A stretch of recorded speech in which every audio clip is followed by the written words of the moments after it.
The dress did not fit the bride. I had made it with my own 2 hands over 4 months, every stitch. And on the morning of the grandest wedding the city had seen in a generation, a chapel full of 300 of the oldest names in the country, the press held back behind a velvet rope, the dowager of House Aldenmark watching from the front pew like a blade laid flat. The gown I had built for Ginevra Vauclair would not close across her back. And I, the seamstress, the nobody they had brought in through the servant's door to kneel at the hem and be invisible, was the only person alive who understood why. I knew that dress the way you know a thing you have loved in secret and in silence. I had measured it 100 times, and it had never, not once, been cut for Ginevra Vauclair. Welcome everyone! Don't forget to subscribe to the channel! I just did not understand, kneeling there with 3 pins in my mouth and my grandmother's dented silver thimble on my finger, and my heart breaking as quietly as it had broken every single day for 4 months, who it had been cut for.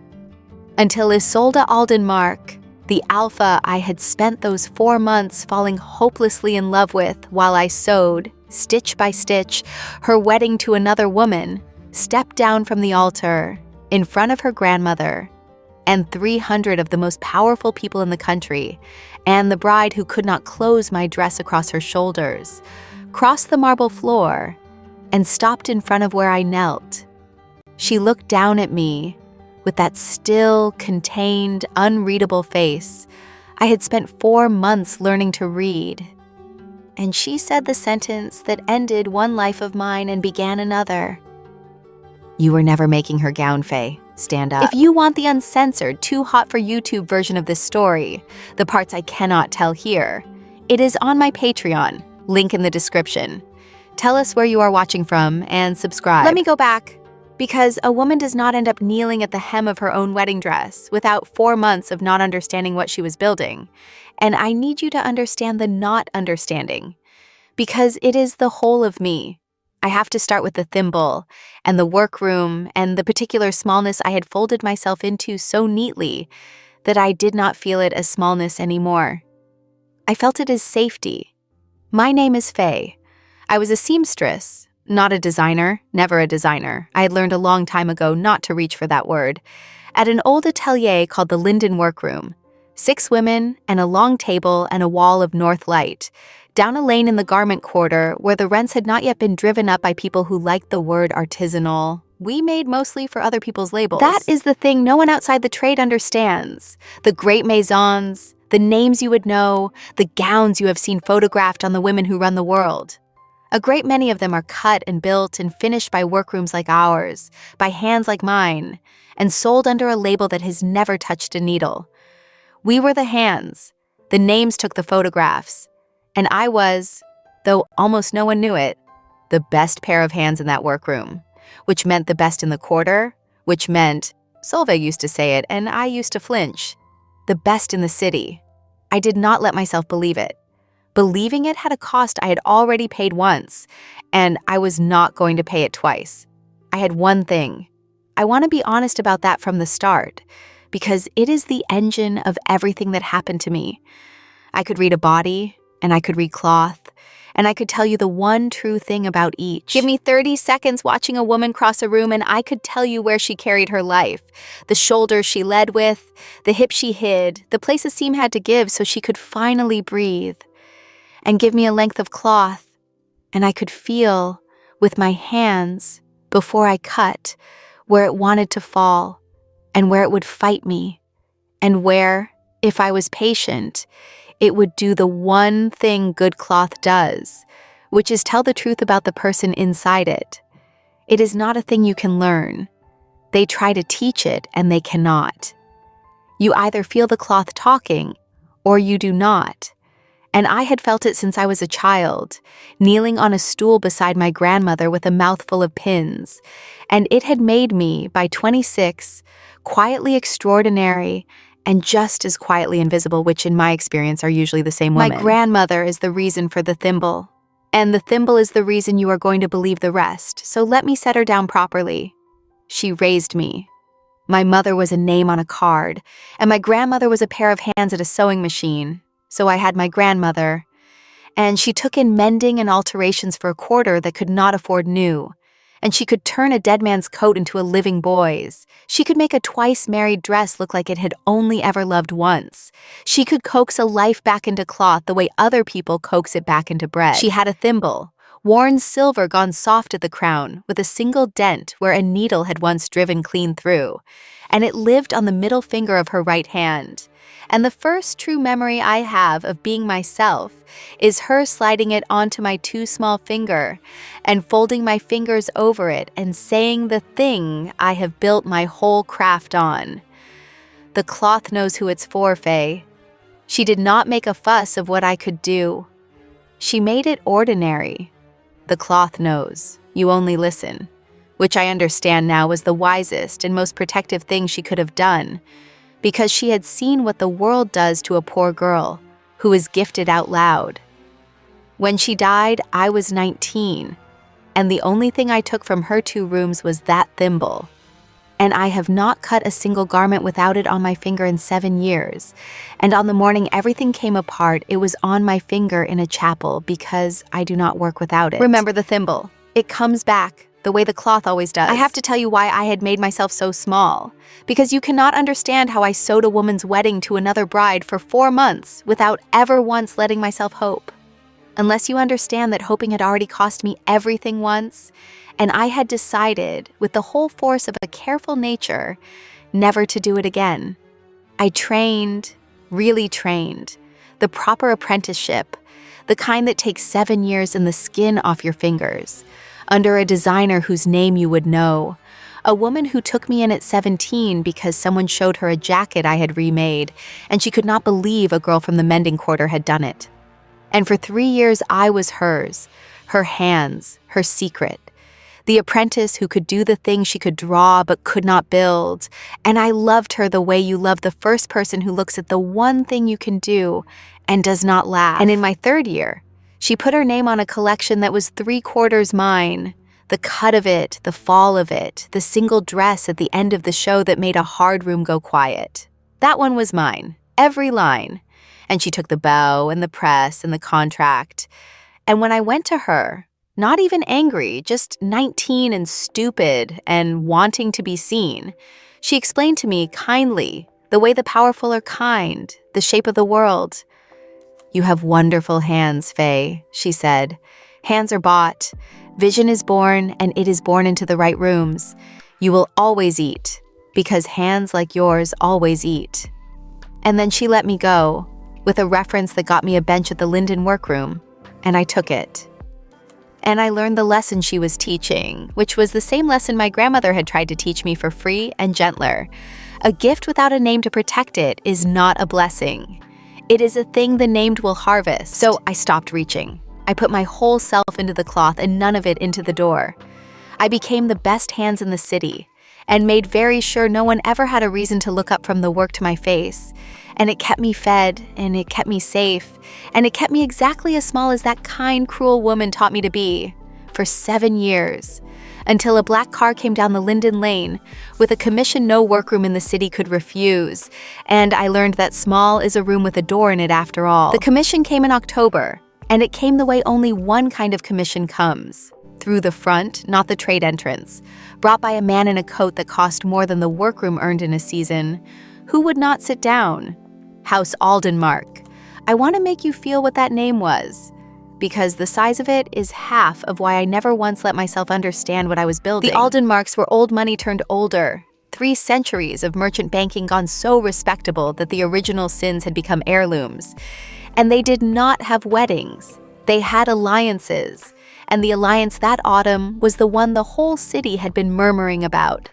Isolde Aldenmark, the sole heir, 34 years old, the alpha who would one day hold the entire house, was to be married to Ginevra Vauclair, heir of the one banking family older and colder than her own, in a union that was less a marriage than a merger of 2 empires that had circled each other for 100 years.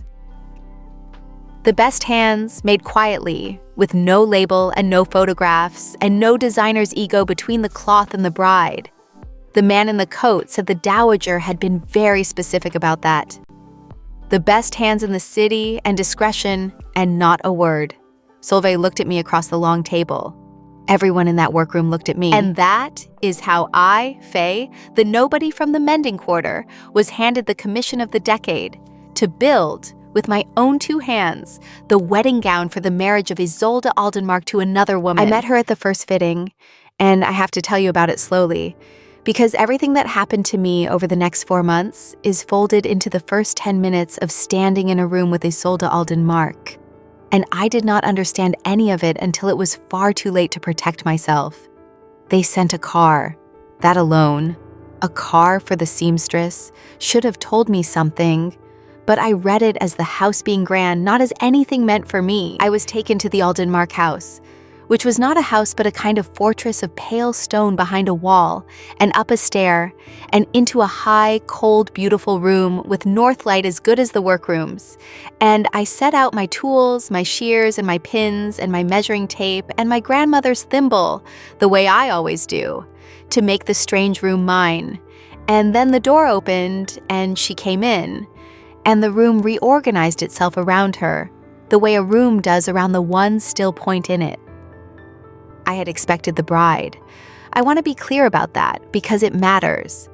I had been told I was building Ginevra Vauclair's gown, and so I had expected, at the first fitting, to meet Ginevra Vauclair. But the woman who came in was not the bride. She was the other bride, the one whose name was on the alliance with her, Isolde Aldenmark herself, the alpha, the heir, come to a fitting that had nothing to do with her, for a gown she would not wear. I did not understand it then. A fitting is for the woman being fitted. There was no reason on earth for the groom equivalent, the alpha half of the merger, to stand in a cold, bright room and watch a seamstress lay out her tools. But she did. She came in, and she was perhaps 34, tall, dark, with a face that had decided a long time ago to give nothing away. A still face, an exact face, the most contained face I had ever tried to read. And she wore a plain dark suit with no jewelry except a single band of dark iron around her wrist, a betrothal cuff, the old kind, the kind a house puts on an heir the day an alliance is sealed. Not a question. And I said yes, and she was quiet for a moment, looking at me in a way I could not name and did not let myself try to. And then she said the thing that I have turned over 10,000 times since, because it was the first true thing she ever said to me, and I heard none of it. Good. I want to tell you about the fittings, because the fittings were the whole of it, and the fittings were made almost entirely of a thing that was not happening, which is the hardest kind of love story to tell, and the only kind I have. Here is what was strange, and what I refused for 4 months to find strange.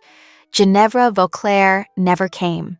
The bride, the woman I was building the gown for, whose body it was supposed to honor, I did not meet her for the first 2 months. And when I finally did, it was for 10 cold minutes, and she never stood for a single fitting. She's abroad, they told me. She's occupied. And so I built the most important gown of my life on a dress form set to a spec sheet, a body of canvas and cork with no woman in it, which should have been a grief, and was instead, I understand now, the first mercy. I never had to kneel at the living hem of the woman Isolde was marrying, but Isolde came. That was the thing I would not let myself find strange. The bride would not cross the city for her own wedding gown, and the alpha she was marrying came to every single fitting, stood at the cold, bright window with her iron cuff and her still face, and watched me work, for hours, for 4 months, for a gown that had nothing to do with her. She did not talk much at first. She stood at the window and she watched. And I learned very quickly that I could work under that gaze the way I had never worked under anyone's, because it was not the gaze of someone waiting to take the credit or find the flaw. It was the gaze of someone who simply wanted to watch the thing be made right. And there is no attention on this earth more dangerous to a woman like me than being watched closely by someone who only wants to see you do well. Her one tell was the cuff. When she was thinking, when something moved in her that the still face would not show, Her thumb would find the band of iron on her wrist and press it. Once, slowly. And I learned to read that thumb the way I read cloth. Something is happening in her. Hold still. Listen. And I held still, and I listened. And I sewed her wedding to another woman, one stitch at a time. She changed how I worked before she changed anything else. And she did it the way she did everything, without seeming to do anything at all. She never flattered me. In 4 months, Isolde Aldenmark never once told me the work was beautiful. And I came to understand that her refusal to flatter was the deepest respect anyone had ever paid me, because instead, she told me the truth. She would cross the room. She moved rarely, and when she moved, the whole room noticed, and she would look at the half-made thing on the form, and she would say something exact. And she was right, every time, with an accuracy I had only ever felt from one other person in my life, and that person was dead, and had kept her thimble in a worn silver dent. Do you understand what that did to me? For 7 years, I had built other people's visions under other people's names. And I had stopped, somewhere in there, putting any of myself into a garment. Because the self is the part they harvest. I sewed to be excellent and unobjectionable and invisible. And this still, exact, impossible woman stood at my window and declined, day after day, to let me be invisible. Not by praising me, which I would have fled, but by taking the work, and therefore me completely seriously, which I had no armor against at all. My hands woke up. The thing my whole careful life was built around, never letting anyone see, the self in the seam, woke up under the attention of a woman I was forbidden in every possible way to want, and I started, God help me, to sew like I meant it. I had a habit she broke me of, and I want to tell you about it because it became the small private language of us. I diminished my own work, reflexively, the way I had trained myself to. And the first time I said it, no one will ever see this seam. It's just the inside. She was quiet. And then she said, without looking away from the gown, I see it. The inside is the only part that has to be true. Until it became a thing between us, a thing that happened in that cold, bright room. I would make myself small about the truest part of the work, and she would refuse it every time quietly, as a simple correction of fact. The inside is the true part, Faye. And somewhere in the 2nd month, I stopped being able to call any of my work just anything, because I could hear her voice over the word before it left my mouth. She was unteaching me the kind, cruel woman who had told me hands are bought. She did not know that. I never told her. She only stood at my window, day after day, and refused to let me call the best of myself nothing. There was a thing wrong with the measurements, and I knew it in the first week. And I want to be honest about how completely I refused to understand what I knew, because my whole survival had been built on not understanding the things that could cost me what I loved. A body has a grammar. I can read it. And the spec sheet I had been given for Ginevra Vauclair did not read like the Ginevra Vauclair the city talked about. Tall, angular, a cold blade of a woman. Everyone said so. It read like someone smaller, softer through the shoulder, shorter in the back, a body that carried itself the way I would later realize I carried mine. I told myself the rumors were wrong. I told myself a speck is a speck, and mine is not to wonder. The one time I met Ginevra, those 10 cold minutes in the 2nd month, I stood near her, and every instinct I had screamed that the gown on my form would not fit this woman, that the numbers were not her numbers. And I said nothing because I was the hands, and the hands do not question the house. And because, this is the true and shameful thing, questioning the measurements meant pulling a thread I was terrified to pull. I did not want to know why the dress I was building did not fit the bride. I had built a whole life out of not wanting to know the thing that would unmake my piece. So I followed the spec exactly, to the millimeter, with my grandmother's thimble on my finger. And I built, with perfect obedient craft, a wedding gown For a woman, it was never going to fit, and I told myself I was only listening to the cloth, the way I had been taught. I was. That was the part I could not bear to hear. The cloth was telling me whose it was the entire time. I just had decided, a long time before Isolde Aldenmark, that I would rather be safe than listen. There was an evening she asked me to teach her, and I have to give it to you, because it is the closest we came, for 3 of those 4 months, to touching, and because it is the truest picture I have of what we were building in that cold, bright room. And I tried to tell her the untellable thing, the thing my grandmother slid onto my finger with a thimble, that you do not decide where the shape goes, you listen.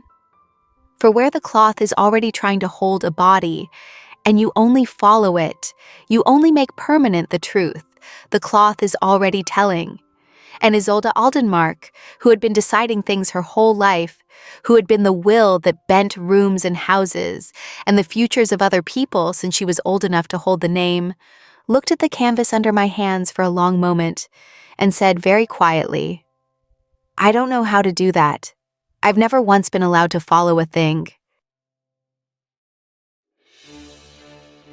And I understood in that moment more about the woman than 4 months of newspapers could have told me, that she had spent her whole life as the hand that imposes a shape, and that what she was doing at my cold window, evening after evening, was learning, from a seamstress, from a nobody, from a pair of bought hands, the thing she had never been permitted, how to follow, how to want a thing and not seize it, how to stand at the edge of something true and let it become itself at its own speed, without bending it to her will. She was, I realize now, practicing on me the exact restraint she would need to do the impossible thing she did at the altar, to not take, to not impose, to let me find the door with my own hands instead of dragging me through it. She learned it pad-stitching beside me in the lamplight. She was not asking about the canvas. She was asking how to love someone without ruling them, which no one in her whole life had ever taught her, and which, it turned out, a poor girl with a dented thimble knew in her hands without ever having had the words. Solveig saw it before I would let myself see it, the way the old ones always do. Solveig had run the Linden workroom for 40 years and had hands like roots, and an eye that had watched 1,000 girls fall in love over a garment. And she watched me come back from the Aldenmark house, week after week, lit up and gutted at once, and she clocked it inside a month. She did not work the commission with me. It was mine. The house had said the best hands and Solveig had pointed at me, but she came in early and stayed late, and made the bitter black coffee that could strip a seam.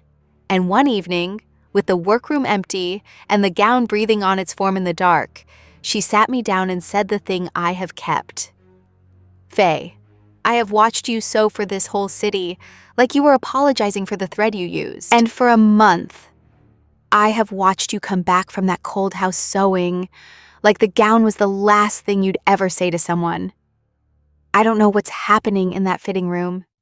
You don't seem to either, which at my age I find either very stupid or the most romantic thing I've seen in a decade, and I haven't decided. But I am old, and I am going to say the part nobody said to me when I was your age and I lost 12 years to a silence. That woman does not come to a fitting to approve a gown. Houses don't send the heir to watch a seamstress baste a hem. She is coming to watch you, and you are not sewing a dress. So one of you is going to have to be braver than the situation, and it is not going to be the one wearing the iron cuff because she is bound and she knows it." And I told her she was wrong. The way you tell the truth, it is too early to survive. And I went and stood over the gown in the dark and put my hand flat on the cool silk of the bodice and felt my own heart going in it. And Solveig was never wrong about a garment. And a garment is only a person you are allowed to touch. I should tell you what we actually said to each other across those 4 months. Because it was almost nothing, and it was the whole of how I came to love her. And because almost nothing is the truest register a careful woman and a bound one can speak in. We did not have conversations. We had sentences, dropped at long intervals into the quiet of a working room, the way you drop a stone into a well to learn how deep it goes. I learned her in fragments, between stitches, and the fragments built a woman I would have followed anywhere, which is exactly why she gave them to me so slowly. She knew, I think, that the whole of her at once would have been a weight, and the whole of her in pieces, over a winter, was a courtship. She told me she had been measured for that iron cuff Not at 6. Metaphorically. At 6 years old, a small alpha in a cold house, her wrist had been sized for the band she would wear the day a marriage was arranged, and she had grown up knowing the shape of the future fastened to her arm before she could spell the word duty. She told me once, watching me ease a sleeve, that she had never in her life made a thing with her hands, and that she envied me it more than anything she owned. She told me this took 2 months to arrive, in 4 separate sentences spread across 4 separate evenings, like a letter sent one word at a time. That the loneliest part of being the most important person in a house is that everyone in it is studying you for advantage, every hour, and that she had not, until she stood in a cold room and watched a seamstress lay out a dead woman's thimble and forget entirely to be afraid of her, been looked at by another human being in longer than she could remember without being, at the same moment, assessed. I did not assess her. I could not afford to want anything from her, which made me by accident the only safe person in her life. And she could not afford to want anything from me, which made her the only safe person in mine. And that is the whole architecture of how 2 people who were forbidden each other became, across a winter of drop sentences, the only home either of them had. We were each other's amnesty. Neither of us said so. We just kept choosing, evening after evening, to be in the one room where the other one did not have to perform the thing the world had made of her. I am an omega. I had spent my whole adult life managing that the way I managed everything. Carefully, privately, with discipline and suppressants, and a wide cold distance around the place in me where a bond was meant to go. Because I had learned, the same year I learned hands are bought, that for a woman with no name and no protection, a bond is just one more soft place for the world to put the knife. I did not let people near enough to scent. I did not read a room that way. And then there was Isolde, 8 feet away at a cold window, hour after hour, week after week. And somewhere in the 2nd month, I stopped being able to not notice that she steadied me. That when she came into the fitting room, the whole low alarm I lived inside went quiet. That her scent, clean and low, like cold stone and cedar, and something darker underneath, like the inside of a vault that has held something precious in the dark for a long time, did the thing to my chest that the suppressants existed specifically to prevent. An alpha. I had known, of course, the word was in every newspaper, the alpha heir. But knowing a fact and feeling it in your own blood across a fitting room are different countries. And somewhere in that cold, bright room, I crossed from one to the other and could not get back. And here is the thing about Isolde that is the whole reason I trusted her before I had any right to. The thing that is the opposite of every story they tell you about alphas and the women who sew for them. She never once used it. She must have scented me. I would learn later exactly how completely she had, from the very first fitting. She must have known, that first month, what I was and what was turning over in me, and she did nothing with it. She did not lean in. She did not let the weight of what she was tip the cold, bright room even a single degree toward herself. When every story and every instinct says an alpha tips it, when she was bound to another house and could have taken whatever she wanted from the seamstress, with no one ever the wiser. She stood at the window with her thumb on her iron cuff, and she let me come toward the warmth at exactly the speed I could survive and not 1 degree faster, for 4 months, when she had every kind of power and I had a thimble. People ask me when I tell a careful version of this, how I could have fallen in love with a woman who was marrying someone else. They have the shape of it wrong. I did not fall in love with a bride who was taken. I fell in love with the only person who had ever held that much power over me and set every bit of it down, every day at the door of a room, so that a frightened seamstress could be safe in it. That is not less than being chosen. When you have been harvested your whole life for the one thing you can do, it is the most of it there is. I have to tell you about the nearness, because 4 months in a small bright room with a person you cannot have is not made of grand moments. It is made of 1,000 small managed inches. And the managing of those inches was the most charged thing I have ever done with my clothes on. We were never far apart. A fitting room is not a large country, and the work kept drawing me toward where she stood. I would need the better light at the window, or the long mirror behind her, or I would carry a length of silk across the room, and have to pass within a breath of her to reach the form. And so all day, every fitting, I moved through the small radius of her, close and closer and never touching. And her scent was in all of it, cold stone and cedar and the dark precious thing underneath. And it did to me what scent does to an omega, who has spent her whole life with a wall built around that exact place, which is that it got past the wall, every day, a little further. There was a way she had of handing me a pin from the cushion when my own hands were full, holding it out between 2 fingers so I could take it without our skin meeting, and the not meeting of our hands over that single pin, 50 times a day, was more than any touching I had known. There was the day my hair came loose over the work, and she lifted her hand. I saw it. I saw the whole motion begin, the hand that wanted to tuck it back, and stopped it halfway and lowered it and pressed her thumb to the iron cuff instead, and neither of us said anything. And I have thought about that unfinished gesture more than I have thought about gestures that finished. She held the inches the way I held a seam, with total attention and total restraint, every day, choosing the distance. And I understand now that the distance was not the absence of the thing. The distance was the thing. 2 people who had each been reached for all their lives by hands that wanted to take something. And here, in a cold, bright room, was the one other person who would come within a breath of you 50 times a day and never once take. It was the most tender thing either of us had ever been offered, and it was made entirely of not touching. And on the nights I went home and lay awake, it was not the imagining of her hands that undid me. It was that single pin, held out between 2 fingers, 50 times a day, so that I could take what I needed and keep what was mine. That is a kind of love they do not have a word for. And I lived inside it for 4 months, and it nearly killed me, and I would not trade 1 inch of it. I should put Ginevra Vauclair in properly, and the machine that had caught us all, because it is easy to make her the villain, and she was not the villain. She was the other woman in the iron cuff, the one who obeyed. And understanding that is half of understanding why what Isolde did was the bravest thing I have ever watched a person do. I met Ginevra once for 10 cold minutes in the 2nd month, and I have told you my hands screamed that the gown would not fit her. But I have not told you the rest of what I read on her, because I read bodies the way I read cloth, and a body cannot lie to me even when its owner has been lying for 30 years. Ginevra Vauclair carried her life like a woman holding a door shut against a flood. She was beautiful and exact and entirely without warmth.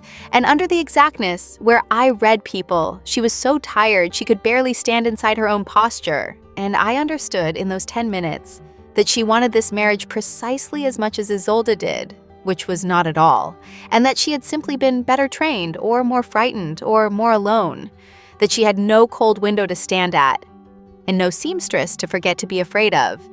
And so she was going to walk into the cage and pull the door shut behind her and call it duty, because no one had ever shown her there was a wall you could build a door in.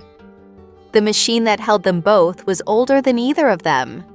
2 houses, 3 centuries, 100 years of circling each other, an entire economy of marriages that were not marriages but treaties. Daughters spent like currency to settle debts older than they were. The Dowager Cordelia did not invent it. She only believed in it the way the truly powerful believe in the systems that made them, which is to say she could not see it as a system at all, only as the weather, only as the way things are. And a woman who thinks the cage is the weather will defend it to the death and never once feel cruel. That was the thing pressing down on the cold, bright room, where Isolde watched me sew. Not one villain, a whole architecture of the way things are, 3 centuries deep, with a wedding date set by accountants at the bottom of it, and 2 exhausted women in iron cuffs being marched toward it, and a seamstress kneeling at the hem who had been told, gently, by everyone who had ever held power over her, that there are walls with no openings, and you learn where the door is and you use it. I believed them. That was the cage I was in, and it was the smallest and the strongest of all of them. I believed there was no door. because believing it had kept me safe. And the most dangerous thing Isolde Aldenmark ever did to me was build one and not tell me, and let me find it with my own frightened hands. I will give you one fitting, one evening out of the 4 months, because the 4 months were made of evenings like it, and you should have one of them whole to understand what I mean when I say that nothing happened, and it was the most that had ever happened to me. It was late, the last fitting of a short winter day, the house gone quiet around us, the dowager away and the staff thinned out. Just the two of us and the gown and the failing north light going blue. Something was wrong with her that evening. Nothing loud, nothing about Isolde was ever loud. But I had spent 2 months learning the millimeter language of that still face, and I could read, that night, that the thing she did not speak of, the marriage, the iron on her wrist, the whole machine of the alliance, had closed another notch around her during the day. Her thumb stayed on the cuff. It never stayed. The cuff was for a single press, a thing decided. That night her thumb just held the iron the way you hold a hand. And I did the only thing I know how to do for someone, the only language I have ever been fluent in. I did not ask. I worked. I took the half-made bodice off the form, and instead of fitting it to canvas and cork one more cold time, I did the thing a seamstress does 100 times a day without thinking, the thing that undid us both. I held it up against my own body to check the fall of it in the failing light, the way you check a drape against any living frame when there is no other body in the room. And it fell on me perfectly. Of course it did. I did not understand why, not that night. I told myself it was only that I had built it well, that good work drapes on anything. But I stood there in the blue dark with the bodice of another woman's wedding gown held against my own chest, and it fit me like it had been grieving for me, like it had been built around the memory of my body. And I looked up, and Isolde had turned from the window, and she was looking at me, holding her wedding to another woman against my own heart. And her face, the still exact unreadable face I had spent 2 months failing to read, broke for 1 second into something so naked and so sorrowful and so full of a thing I had no permission to name that I nearly dropped the silk. That was all. And then her thumb pressed the iron once, hard, a thing decided and put away. And she said she was needed downstairs, and she left. And I stood there holding the gown that fit me and did not, would not, could not let myself understand the simplest sentence the cloth had been speaking to my hands for 2 months. That was the night I knew I loved her. Not the night she claimed me, not the altar. This one, the blue winter dark with the bodice against my chest, and it suits you hanging in the air, was the night I understood I was going to give this woman a gown for her marriage to someone else, and then quietly leave the city, because I could not survive being in it the day she wore it. I had decided to break my own heart on schedule, neatly, the way I did everything. I had no idea the cloth had already decided otherwise. 4 months before, in a measurement I had been too frightened to question. The wedding had a date, and the date was the clock that ran under everything, the way these things always have one clock and only one. It was set for the first week of spring, a date chosen by lawyers and astrologers and the two families' accountants, and as the winter wore down toward it, the gown came toward finished, and I came toward the edge of the city in my own mind, because I had decided, you remember, to deliver the dress and disappear. I told myself it was professional. A commission ends, you hand over the work. You do not stay to watch the woman wear it. I told myself a great many sensible things. And underneath all of them was the single unsensible truth that I could not be in the same country as Isolde Aldenmark on the day she sealed an iron cuff to another woman. And I knew it.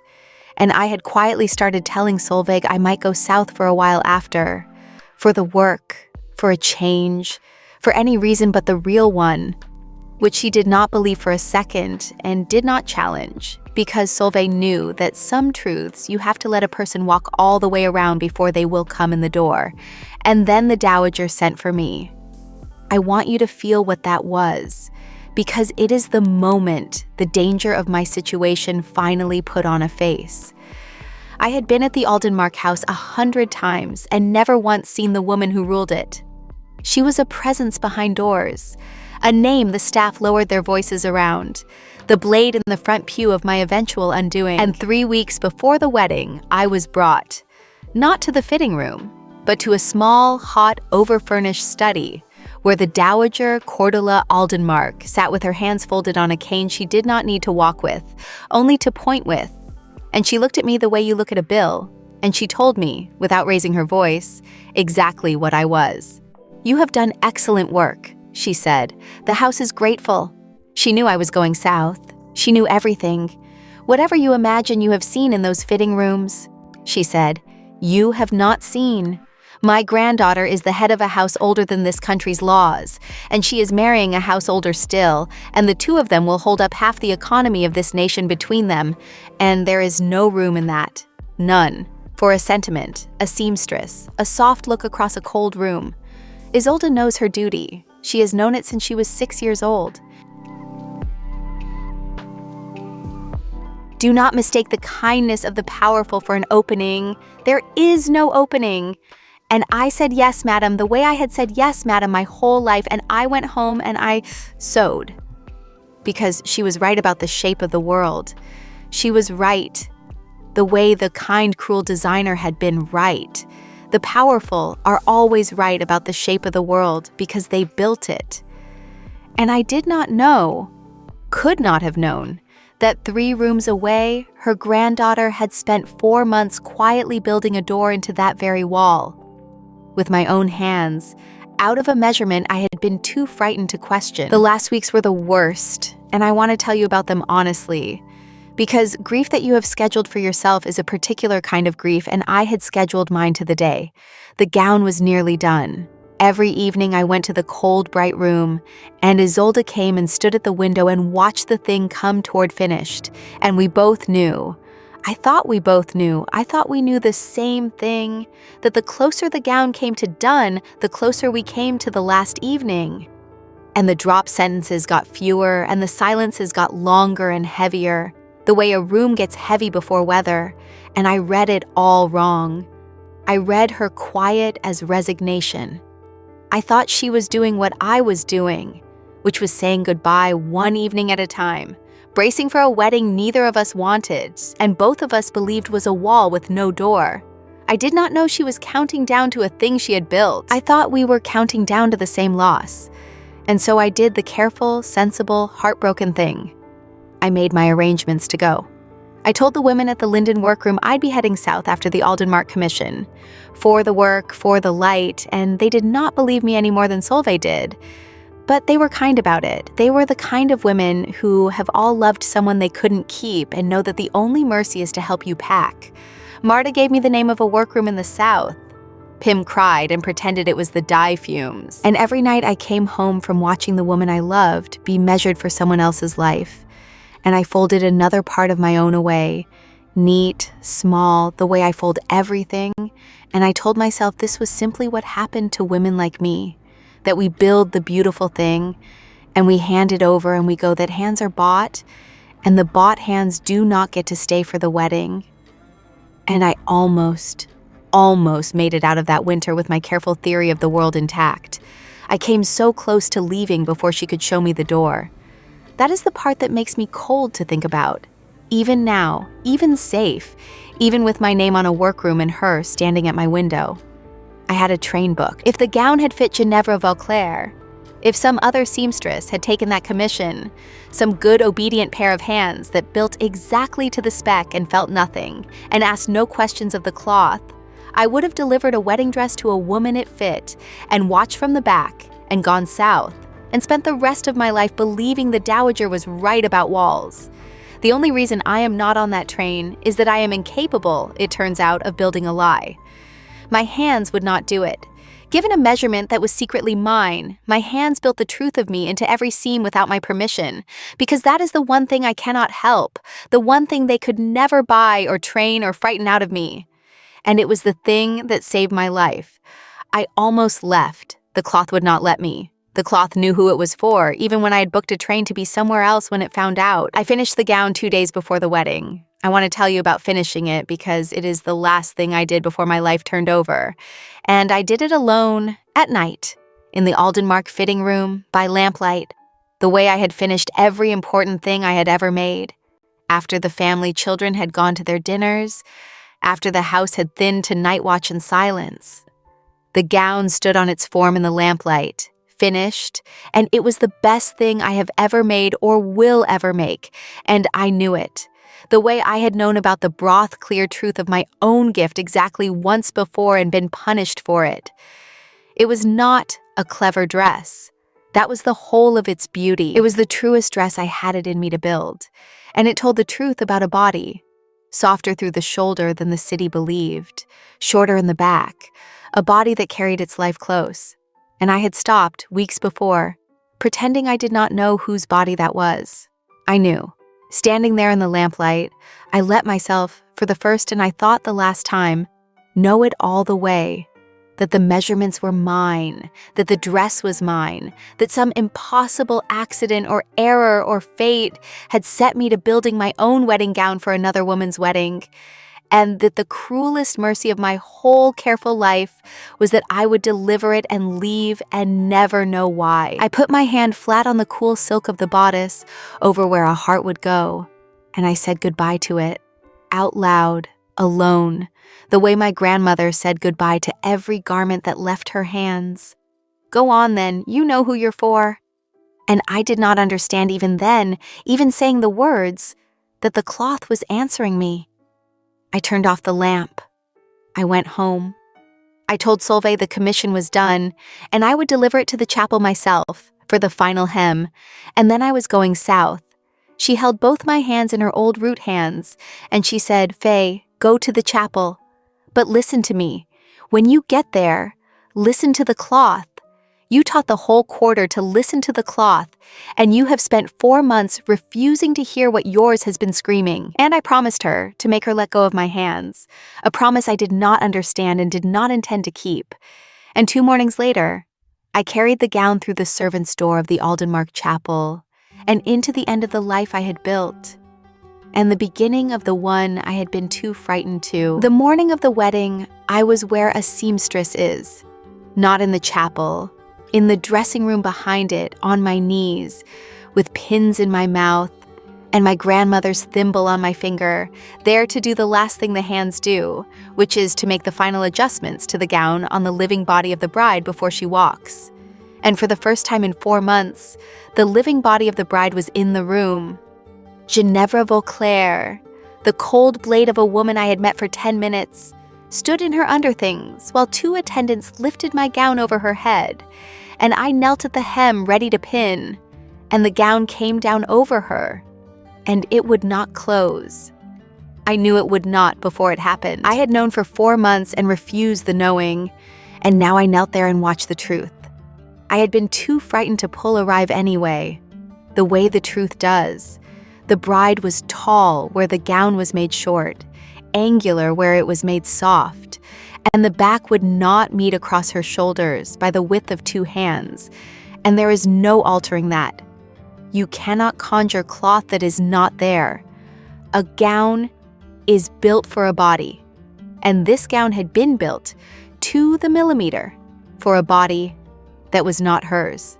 The room went into the particular silent panic of people who are very rich and very late and have just discovered that the one thing money cannot fix at 9 in the morning on a wedding day is a dress that is the wrong dress. The attendants pulled. Ginevra stood rigid and furious and said my name like a verdict, and I knelt there with pins in my mouth and understood finally, completely, 4 months too late, and somehow exactly on time, whose body my hands had spent the winter honoring. And I looked up and the door opened and Isolde Aldenmark came in already dressed for her own wedding. And she looked at the gown that would not close on the wrong bride. And she looked at me on my knees. And her still face did the thing I had only seen it do once in a blue winter dark. And she said, very quietly to me, only to me, "There you are. Don't pin it. What happened next happened in the chapel, in front of all of them. And I have told it 100 times in my own head. And I will tell it to you as plainly as I can, because the plainness is the only thing equal to it. Isolde did not let them fix it. She did not let them stuff Ginevra into a borrowed gown or delay or send 300 of the oldest names in the country home with a story. I was at the back. They had let me follow to carry the train I would not be pinning. And I stood at the servant's door with the gown over my arms, the gown that fit no one in that chapel but me. And I watched Isolde Aldenmark set fire to the single most valuable alliance in the country in a voice you would use to decline a second cup of tea. The dowager came to her feet. Ginevra's father came to his. And Isolde let the noise rise and crest, and she waited it out with the patience of a woman who has been planning a single sentence for 4 months. And when it had spent itself enough that her quiet would carry, she said the rest. The contract requires that I marry. It does not say whom. A pause. They were not Ginevra's measurements. I want to tell you what it was to be looked at by an entire chapel as the truth of 4 months arrived in my own chest. Because it is the center of my life, and I will never be able to say it well enough. Isolde came down from the altar. She did not hurry. I have told you she never hurried.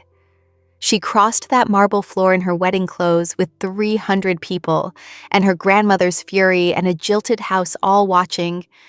And she came to the back, to the servant's door, to me, and she took the gown out of my arms, gently, the way you take a weight from someone who has carried it too long, and she handed it to a stunned attendant.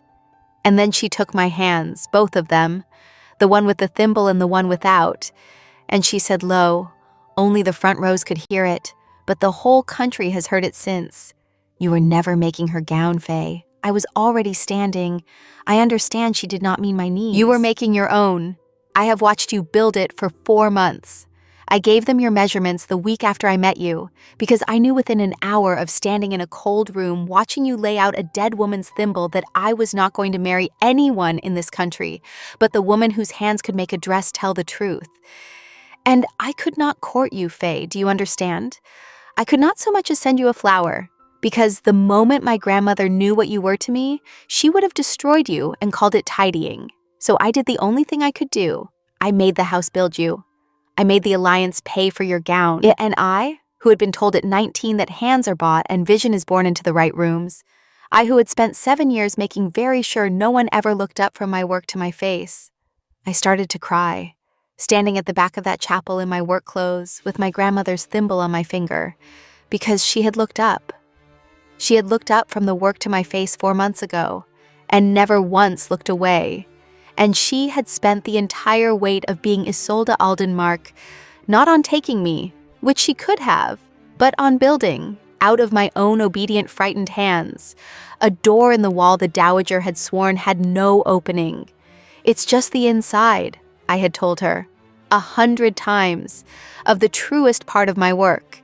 The inside is the true part, she had told me back every time. And now she stood in the wreck of her own wedding and she said it one more time. For the chapel, for her grandmother, for the whole watching country. She tried to tell me it was only the inside, the part no one sees. She was wrong about exactly one thing in 4 months. The inside is the only part that was ever true. And she lifted my hand, the one with the dented silver thimble, and she pressed her mouth to it once in front of 300 of the oldest names in the country, and the iron cuff was gone from her wrist. She had taken it off in the dressing room, I realized. She had taken it off before she ever walked out to that altar, and where it had been there was a pale band of unburned skin, a wrist that had carried a duty since she was 6 years old and had just, quietly, in a voice you would use to decline tea, set it down for me. The chapel did not take it quietly, and I will not pretend it did, because the truth of that morning is that love did not simply win in a hush. Love detonated a treaty in front of 300 witnesses, and then everyone had to stand in the wreckage of it. The Dowager Cordula came down the aisle, and Isolde, my Isolde, who never raised her voice, who had spent 4 months learning at my window how to follow instead of seize, looked at her grandmother and said, in the same even tone she used to tell me. A seam was afraid of a shoulder. "No, grandmother, I'll lose the things you chose for me." And the dowager looked at me then, the seamstress at the back, the nobody, the soft look across a cold room she had warned me did not exist. And I watched her understand that the opening in the wall had been there all along, and her own granddaughter had built it out of the very commission the house had paid for. And there was nothing in 300 years of merchant banking that knew how to close a door made of love and good measurements. She turned and she left, and a third of the chapel left with her, the third that does the arithmetic, and the rest stayed, frozen, watching. Because the other thing about the very rich is that they will forgive almost anything that makes a good enough story. And there has never been a better one than the heir who set down an empire at the altar for the woman who sewed the dress. Ginevra Vauclair did not leave with the others. I have to tell you that because it is the detail that taught me the most. She crossed to Isolde, the jilted bride, in front of everyone, and I braced for fury, and instead she said something low that I was too far to hear and that Isolde would tell me later. She said, "Thank you." And then Ginevra Vauclair walked out of her own wedding with her spine finally straight, a woman who had just watched someone prove there was a door. And I understood that Isolde had not only freed herself and me that morning, she had shown every trapped person in that chapel the thing the dowager had spent a lifetime swearing was not real. There was an opening. There had always been an opening. It was just that no one brave enough and free enough and in love enough had ever, in 3 centuries, walked through it in front of everyone. Until a still alpha in a wedding coat with a pale band of unburned skin, where an iron cuff had been, took the hand of a crying seamstress and called the inside, the only true part. She put the gown on me herself. I have to tell you this part because it is the part that undid the last knot in me. Not that day. That day was lawyers and fury and the dowager's exit and a chapel emptying and scandal.